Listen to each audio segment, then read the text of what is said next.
ولسمشر غني څنګه په یوه اونۍ کې 40,000 کسان په دندو ګماري؟ غني تازه څه ویلي او دا اقدام یې د څه لپاره کړی؟ دا ټول حال راسره په دې ویډیو کې کتلی شئ. درنو لیدونکو سلامونه، نیکې هیلې مې ومنئ. وخت مو په خیر. ولسمشر راتلونکي اوه میاشت کې د 40,000 کسانو ته د کار زمینه برابره شي. ولسمشر غني تېره شپه له کرونا سره د مبارزې کمیټې له غړو سره په کتنه کې ویلي چې راتلونکي اوه میاشت کې د 40,000 کسانو ته د کار زمینه برابره شي.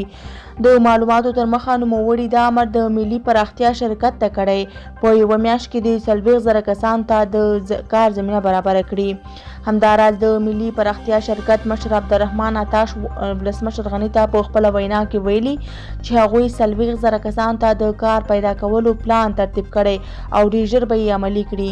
د عطاش په وینا د 40,000 کسانو د ګمارنې پروسه به راتلونکي اونۍ په کابل او هرات ولایتونو کې پیل شي او ډېر ژر به نورو ولایتونو ته هم وغځول شي.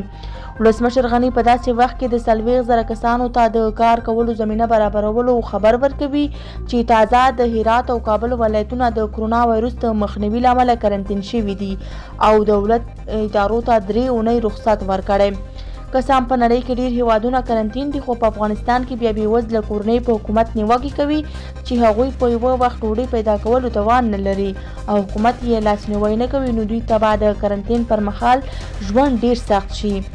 که څه هم د افغانستان کرکټ ملي لوبډلو لوبغاړو او نورو خلکو د بېوزله او غریبو هیوادوالو د لاسنیوي ټټر ډبولی او له یو شمېر خلکو سره د خوراکي توکو مرستې روانې کړي، خو په افغانستان کې ډیری خلک بېوزله دي او که حکومت د دې خلکو چاره ونه کړي نو د کرنټین پر مهال به یې له سخت حالات سره مخ شي.